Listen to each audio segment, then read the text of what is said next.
Their ninth full-length album just came out on Friday. I'm talking about the Gripweeds, and we have Kurt Reil, drummer from the Gripweeds, with us this morning here at 105.5 WDHA on All Mixed Up. Kurt, first, good morning, and second, congratulations. The record sounds great.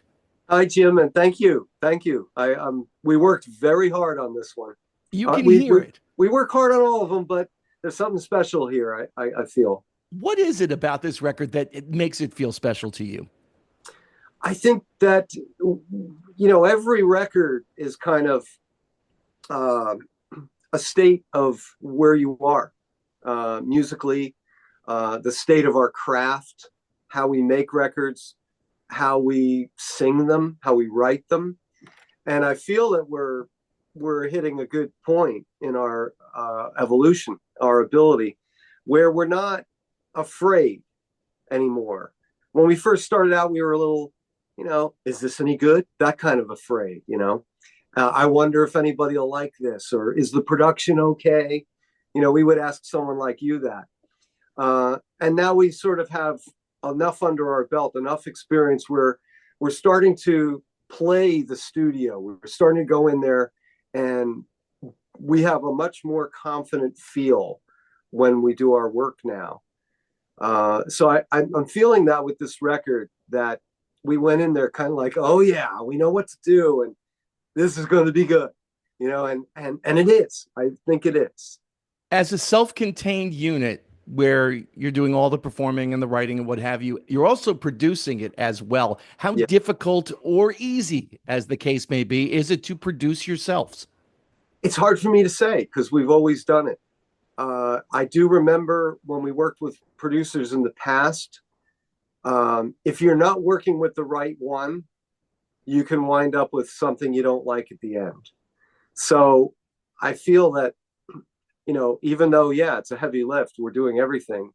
Um, we're going to rise and fall on our own here.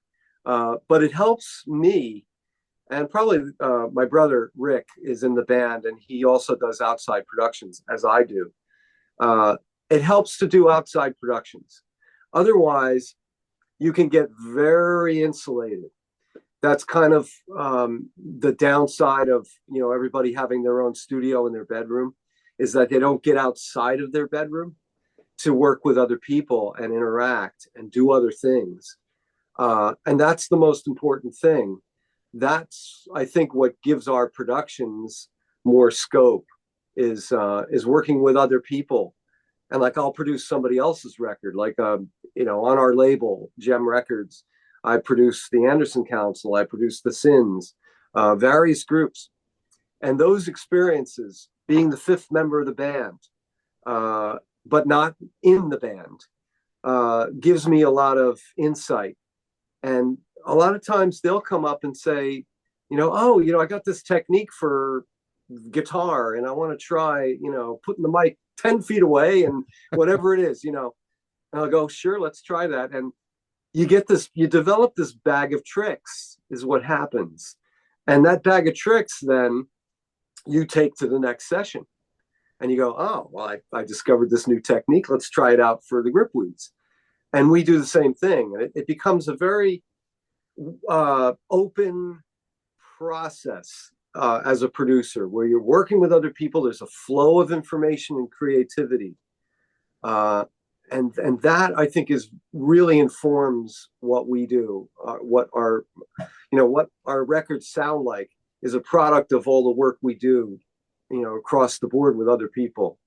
You You know, kind of anticipated the question that I wanted to ask you, because there is a Gripweeds sound, even though the band has progressed sonically. But there's definitely a sound to your albums, and has been that way through the course of your career. But I've heard other things that you've produced, like the Anderson Council, like the Sins, and some other yeah, projects that you've done, and it doesn't sound like a Gripweeds record. yeah. And you Well, take that's somebody like Jimmy Iovine, who has a distinctive sound to so many of his albums, and I love all of them, but you can tell it's Jimmy Iovine. mm, How do you do that? Let a band like the Sins be themselves while you're producing them? well. Usually, it's just being sensitive to the music. I think the song drives everything, and I think that's the case with our new album. The songs are what make us do stuff. I was just saying that to Mark Lindsay, by the way. I was talking to Mark Lindsay from Polar and the Raiders on the phone minutes ago. And I said that very thing because we discuss all kinds of music. And I worked with Mark in the studio, and it's the song that drives it all. And of course, a great singer doesn't hurt, you know, and a band that has a sound. I think the first thing when I approach other bands, as far as doing a production, is what does this group sound like? Before I start thinking about, well, I'm going to put this sound on top of their music and we're going to turn you into the Kurt Reil production. I'd rather not do that. I'd rather bring out the strength of the band, which is filtered through the music, the song, makes them do something. I hear something that they do and go, oh, well, that's really good. Maybe we can hype that, you take a band like the Smithereens, for instance, who I also produced. Very strong, unique sound. And that does a lot of the work for you. If you have a band that knows what they're doing, dialed in. I remember Pat Denizio singing. I learned so much from that guy, as well as the other guys in the Smithereens. Jim Babjack especially is a dear friend of mine. And he really was a mentor and really, still is a mentor to the Gripweeds. But these guys know what they're doing. And Mark Lindsay knows what he's doing. And for me, it's like, okay, let's see what they're doing.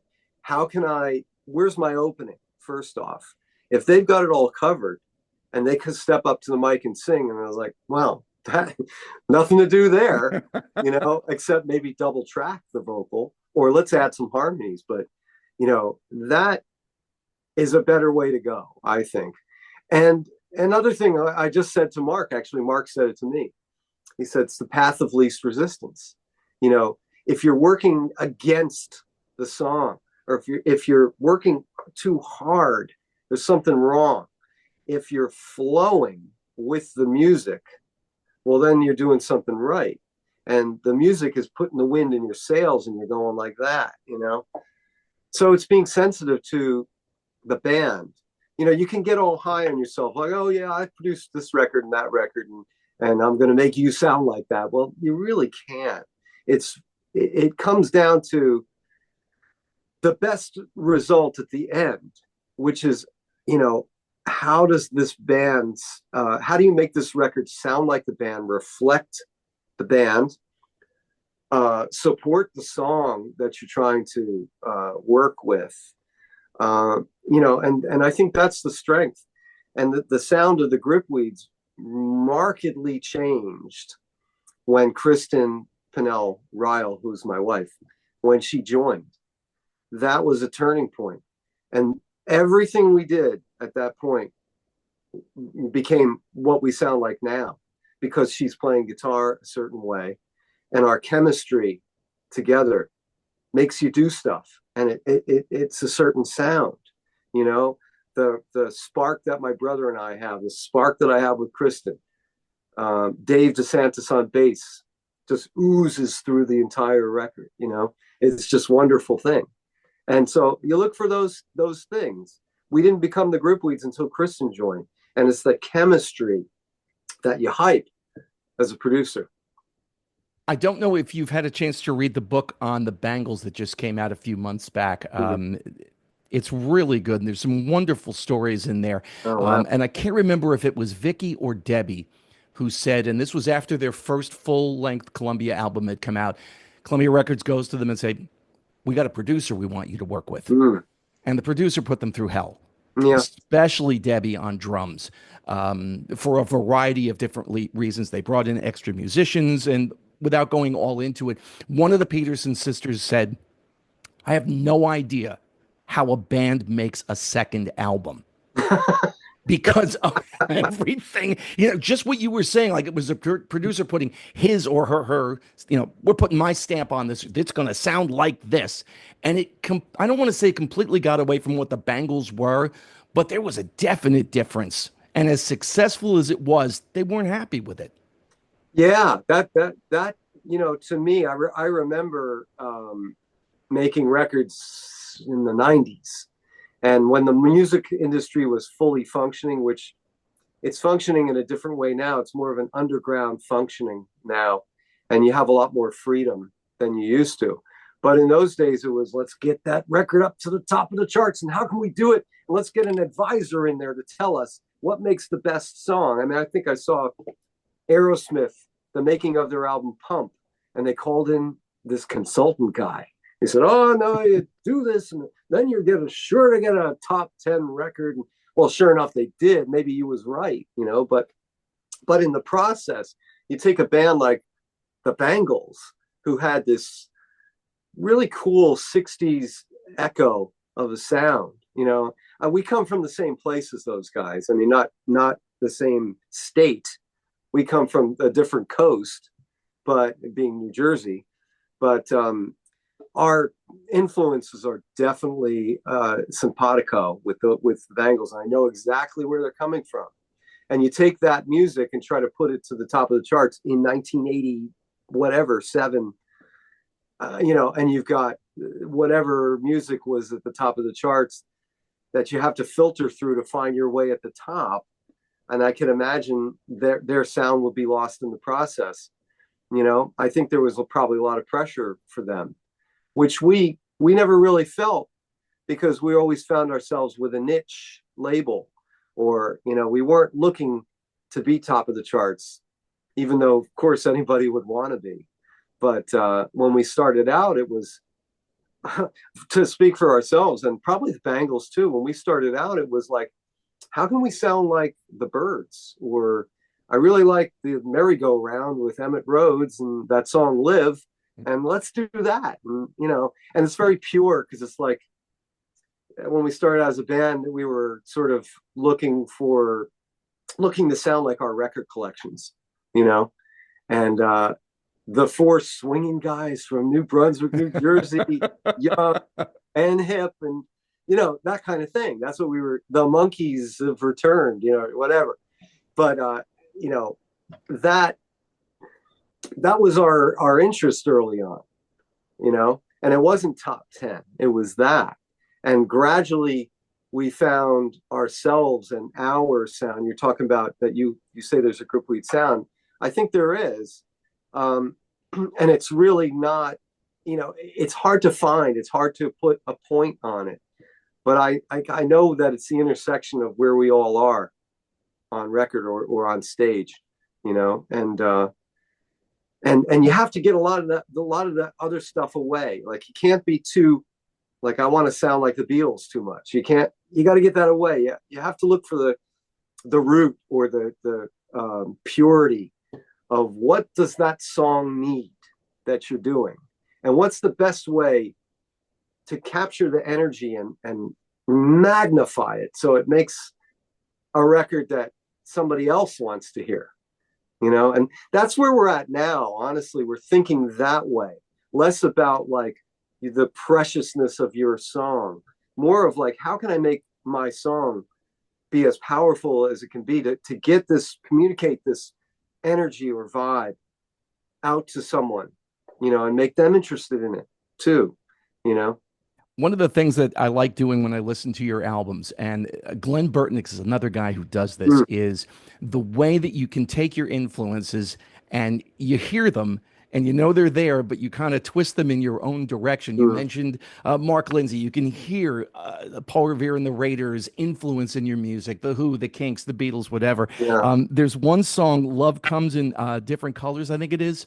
Comes in different ways On the new album. And I'm listening to the organ solo and I'm going, oh my gosh, that's In My Life and Whiter Shade of Pale. Now, I have no idea if that's what was going through your head, but I'm listening going, wow, how did they do that? Well, that was on Rick's demo. Rick wrote that song, my brother Rick, who plays guitar and keyboards.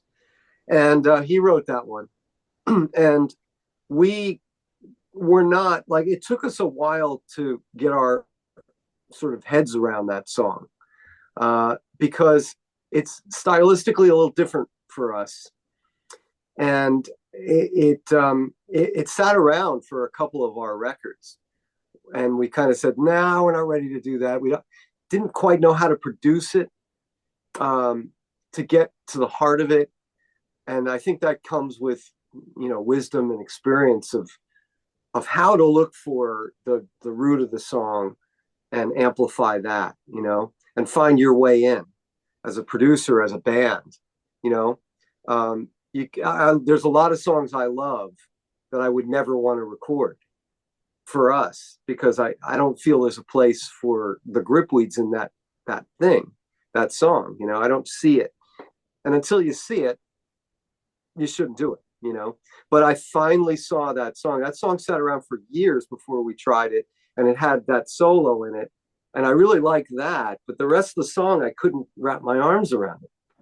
And it took some maturity. And on this record, we approached the production in the way I'm describing.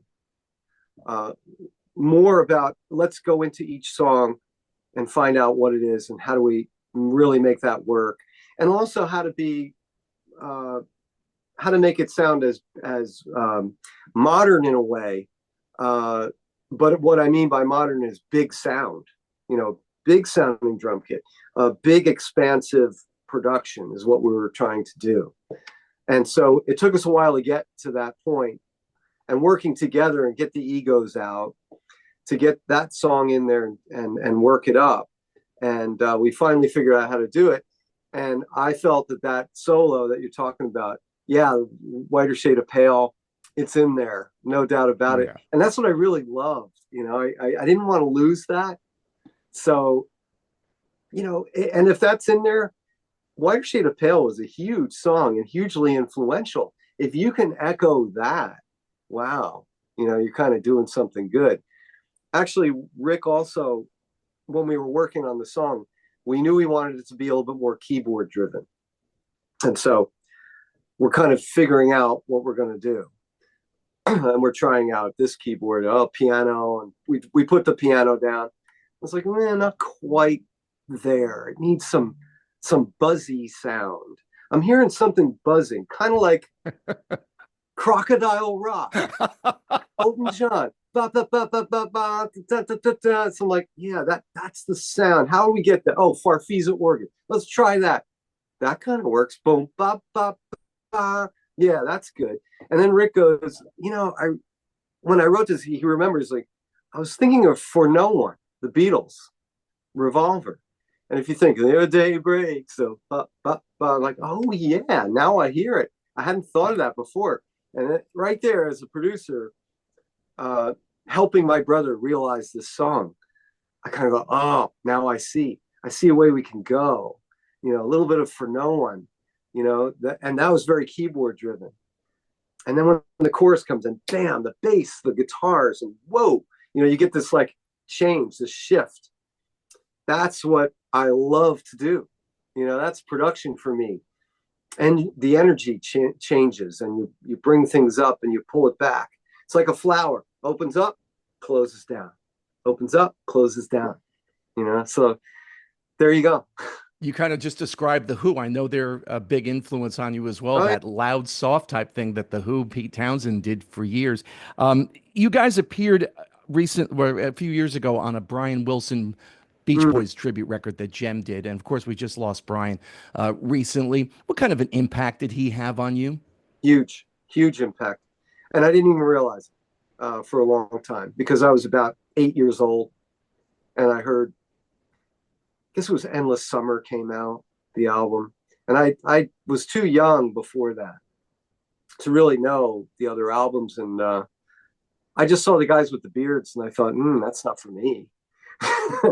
As a little kid, I couldn't connect. But then I saw the 60s Beach Boys, and they're so fun, and all that. And somehow or another, on Endless Summer, it wasn't like put out much, but I somehow figured out that Brian was the driving force. I don't know how I did that. Maybe I saw written by Brian Wilson. Maybe that's how. But I kind of realized that he's the guy singing all the high parts. And so that set me off on a long sort of journey that's lasted my whole life, of loving their music, of digging deep into how they do their harmonies. The Gripweeds are a harmony band too. And even though the Beach Boys are not our only influence, they're definitely an influence vocally on what we do. And so, I think it's a tremendous loss for the world. But he gave so much. And you can hear it in those records. He left it all there. He left it on the field, you know, the emotional impact of his music. That's the thing. It's not just the gingerbread. It's not all Mike Love. You know, Mike Love might have wanted to, you know, fun, and Little Honda and all that stuff, which is great. But there's an emotional depth that those songs have, almost every one that he touched. And if you listen for that, you're like, whoa, there's something way, way deeper than just, you know, this formula that Capitol Records was trying to push and you know, exploit the surf and car phenomena. But the songs went so deep, you know, it was beyond teenage. It was something you could live with your whole life. Then you add the incredible vocals to it. Then you add the Phil Spector kind of production that he was, you know, putting in. I mean, you could take Brian's stuff, his songs, his vocals, you go right back to a barbershop quartet for that. You know, that filtered through the Four Freshmen jazz vocal group, added some rock and roll to it. You get the Beach Boys, you know, and he's lucky enough to have his brothers, because so you had that, you know, that sibling sound, and guys who could figure out how to sing in tune, you know, and they're good enough musicians. Not at the start, they couldn't play when they started, but they grew into it and they were able to really pull it all together. But the depth that Brian brought, you know, in the writing, in the production, in the vocals, I'm still feeling it, you know. And we, as you said before, we got to do a couple of his songs for this Gem Celebrates Brian Wilson, and it was so fun to do. We picked Heroes and Villains, and because the Heroes and Villains track is kind of a modular song, it's got all these parts, a little bit like Good Vibrations. The album Smile was kind of an extension of Good Vibrations, where you had these songs that were pieces, modular. Let's try it this way. Let's try it with vocals. Heroes and Villains, you know, all these different themes. And we decided we would make sort of our own suite of Heroes and Villains, but all these Smile bits that we liked, and we stuck them all together. And it was so great to record that, you know. Heroes and Villains actually comes from about my favorite period of the Beach Boys. I was really into Holland and Surf's Up and that whole period where they just went away from, you know, the surfing stuff that they've been doing and really just dialed it in a different direction. Yeah, well, I think they're one of those bands. It's kind of like the Stones, the Beatles, the Who, you know, where they've had this long career, long period of time where you get an early, mid, and late period, you know, to their music. And they're all really good, you know, like especially that, I would call it the middle period, is that early, late 60s, when I think it coincided because I think Brian had such failure over Smile that he couldn't finish it. And I think he got lost in the album. And the band was saying, come on, Brian, let's go. And the record label was like, where's the album? And forces were just on him. That resistance thing I was talking about, you know, too much resistance. You don't make music that way. You make music with the wind in your sails. That's how music is made, right? And so at that point, he kind of stepped back, and the other guys had to fill the breach. And that's where you got that, you know, that middle period with like Holland and Sail on Sailor. Even though Brian produced that, it seemed like the best combination was Brian still in the mix, but those guys adding what they added. That's a band, you know, really right there. And those guys were at a good maturity level that they could all contribute along with Brian and support him. And that's kind of what happens now that I think about it with a band. And you could say any band, like the Stones are a perfect example. There's sometimes when Mick is too busy doing other stuff, or there's sometimes when Keith Richards is too strung out to do it. So Mick picks it up and carries that, and a band member steps into the breach when another band member is having some trouble, and I think that makes a great band. It makes for music that's very satisfying on a lot of different levels, because it's not just one viewpoint, it's multiple. It's a band. That's what the Gripweeds are. We're a band. So what you're hearing on our record is you're hearing Rick's stuff, Rick's input. You're hearing Kristen's sweet vocal and her guitar playing, and what I do, and Dave brings what he does, and it's a functioning unit. And that's a band. And I always like that music most because it's multifaceted, and the Beach Boys were definitely that. Soul Bender is the name of the brand new album. It just came out on Friday, and I strongly urge you to pick up a copy because it's really good. You get all the information at gripweeds.com. Kurt, has been great chatting with you. We've got to do this again soon. Yes. Thank you so much. I'm so glad you had me on and are helping support the band.